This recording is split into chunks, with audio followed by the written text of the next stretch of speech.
How much does design matter? This is an extremely bold question to ask, as I currently attempt to hone the small drawing skills that I have and contemplate a career in animation, but it's an important question nonetheless. Have you ever come across a show or a webtoon and thought, interesting premise, but I can't get behind the art style?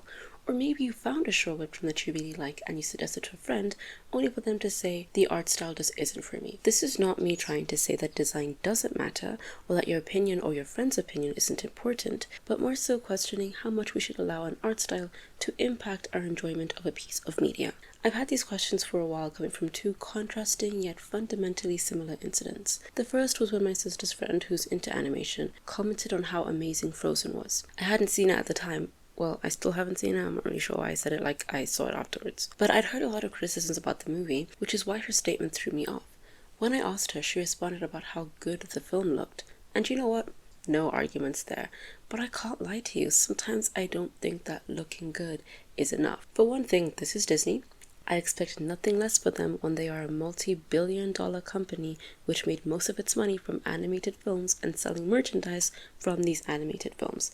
This is not to diminish the work of the animators on Frozen 2, but rather to highlight the bucket loads of money that Disney could use on Frozen 2, money that not every other animated project gets to have. The point is that I naturally expect a higher budget to equate to higher quality, but this quality should extend beyond the look of the film and also to its substance. Like Frozen 2, I have not watched, nor do I plan to watch Euphoria, but my toxic self loves watching video essays breaking down the flaws in the show's writing. But no matter how negative the video is, almost every single one points out how good the show looks.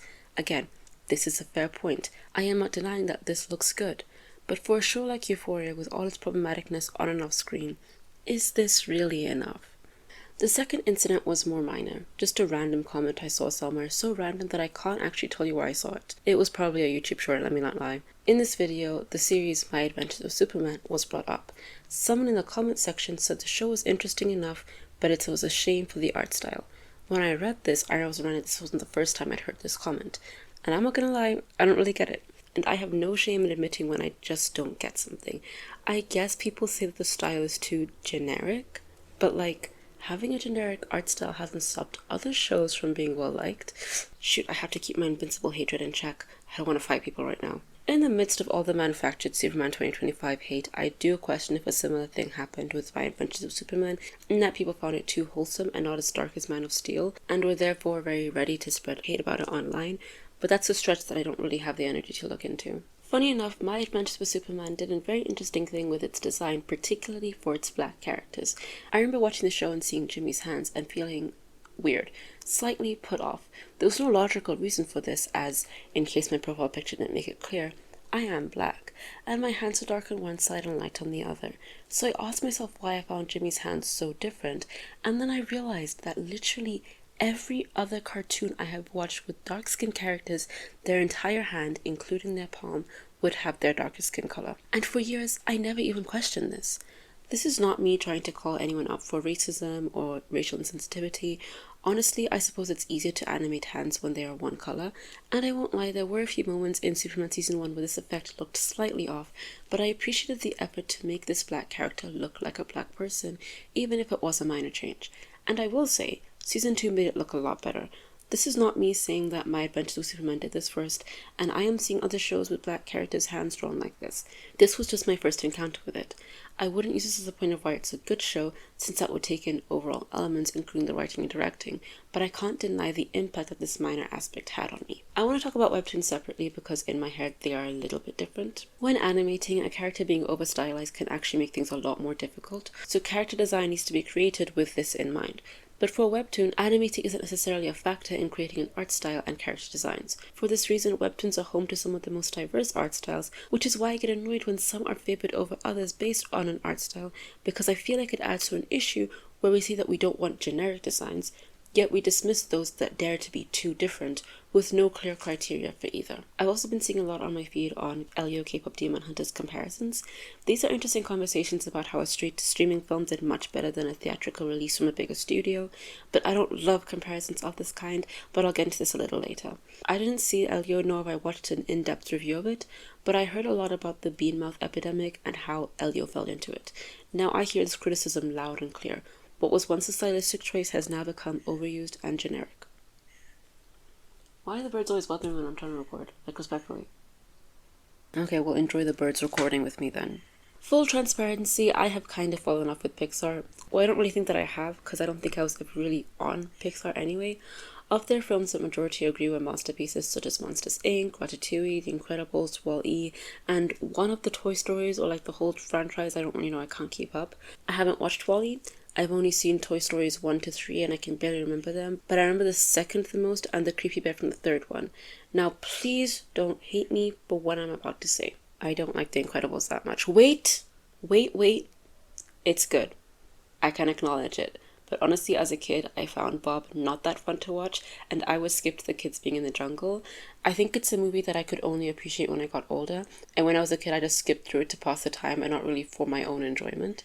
This is an opinion, not a criticism of the movie, by the way, just to be clear. This is unlike my favorites of Pixar, which are Monsters Inc. and Ratatouille.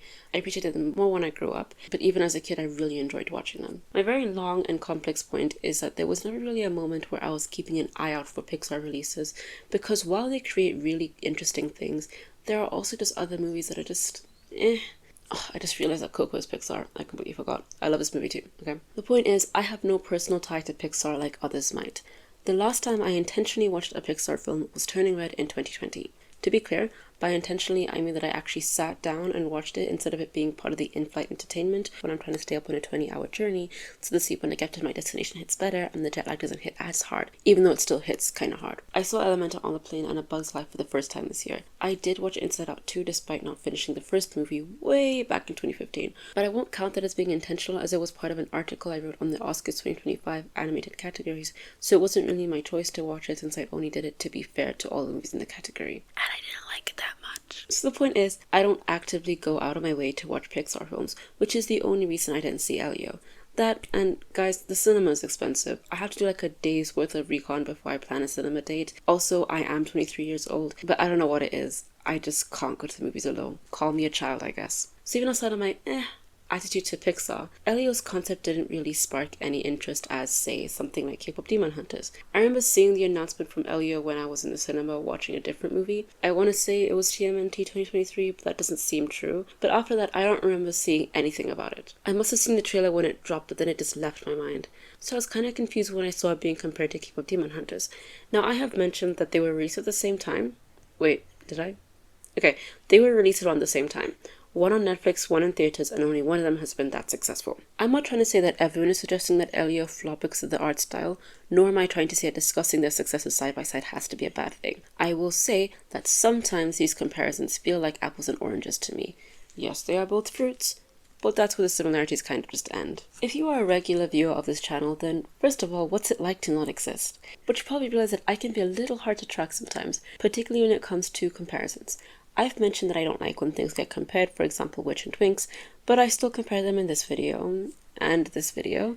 Not to mention I do have a couple comparison videos up on my channel, including one about 2 different TV series. To make it clear, let me say that my issue with comparisons draws from what the intention behind creating them is, and what the conclusion to comparing 2 things is. For example, I'm fine talking about the similarities between Witch and Winx, but when it is done to pit them against each other to further push one into obscurity while bumping up the other one, then I start to have some issues. To put this long-winded K-pop Demon Hunters Elio section to rest, let me explain my mild frustrations with this. Animation as an industry and an art form is growing and it is gaining new levels of respect and appreciation, but the dismissal and disrespect still exists. So while Elio flying under the radar and not getting that much buzz wouldn't be great for it, all the videos outwardly bashing it in service of a different animated movie kind of diminishes K-pop Demon Hunters as well. Look, I am an avid believer that if you have to put one thing down to compliment another, you're not really complimenting that thing.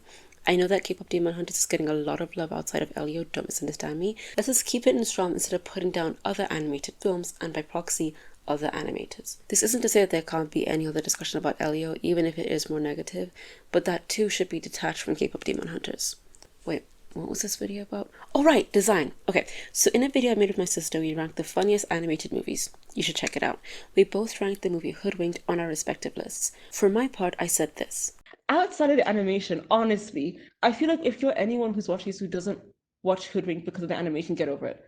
get over it and go watch it, because it is so like it's actually so I feel funny. like And also, Rosalie what said that is she didn't want to watch it because of the animation. I was like, oh, just because I think sometimes you can also just get over it, like because I think there's the like, initial shock all the time, then exactly, you but just like live. the jokes is to like kind of like make up for it. Yeah. And I stand by it. Take this as your sign to watch that ugly movie that's always been suggested to you. Was this the end of the video? I feel like I'm forgetting something. Forgetting some other set of films that shaped my childhood that people now retrospectively look back on and say, huh, maybe they were judged too harshly? Yep. Listen, I have said for years that I might have CGI blindness. Usually when things are posted online and they're like, look at the terrible visual effects, I'm like, where? Obviously, the bad ones are bad. Very bad. But I definitely wouldn't have picked up on it as a kid. Let me tell you something about the ghetto-ness of the animation. I had proper blindness. Like I think like I had like genuine, not only like for bad animation, like Barbie movies to me, they looked amazing. Bro. Is that like even like how I've been rewatching Wolfblood, they look so fake when they're wolves. Bro, please. And I'm like, I promise you, down on my knees. Imagine they're actually they were wolves. wolves. Okay, they were wolves when I watched them when I was a kid. They were definitely like wolves. Yeah. Like if I maybe like a little bit of like CGI to make their mouths move, but like my kid, they were wolves. They looked like wolves. They sound like they were wolves. And then now I'm looking at them and they look like I don't know, like they could be cut out of paper. Like what, please. but what I'm saying so about Hoodwinked is that like can I tell you what's even crazier? You know how like they changed the animation for the second movie? I thought it looked so much uglier. I was spoiled. What I was about ruined. It's giving Stockholm syndrome. I don't know how to. Honestly, growing up, I never saw an issue with the Barbie films. Now I look back on the demonic dancing dogs and Tiga's human eyes, and I'm like, okay, fine, I guess it doesn't really look that great. But I still absolutely love these movies, and I love that the way that they looked never fully took away from my enjoyment as a kid. Also, for as low quality as these films were, they weren't actually forgettable or generic. My tea's getting cold. I think my brain would fill in the blanks in my memory in that the characters looked a lot clearer in my memory, even though on our pirated CD they didn't. But like the dresses of the characters always stuck with me. So I guess design does matter, just not always in the way that we think. Now, I have not learned everything I will ever learn in my lifetime.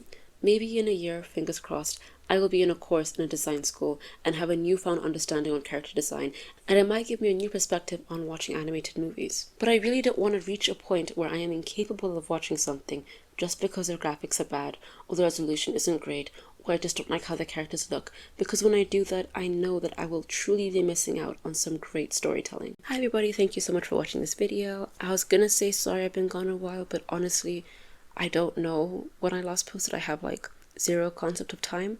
In case you're wondering, I do have another slightly longer video lined up ready to go, but then my last fall semester of undergrad will be starting soon, so the videos might start getting a little bit more infrequent.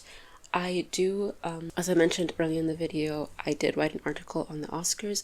I've been writing a lot of articles actually. I've been writing for my Tri-Campus newspaper, and so I have thought I intend to maybe make videos on some of the articles that I made, because for some of them they're really strict about the word count and I like to ramble, so I had to cut out some stuff. So yeah, those would be like the Oscars animated categories, probably the one I did on American Fiction, and then probably the one I did on The White Lotus. But yes, you guys can let me know like which ones you'd be most interested or most like excited to see, I suppose. Yeah, I'm gonna leave it there. Thank you for watching. Until next time, I'm just a squirrel, and as I said already, thank you for watching.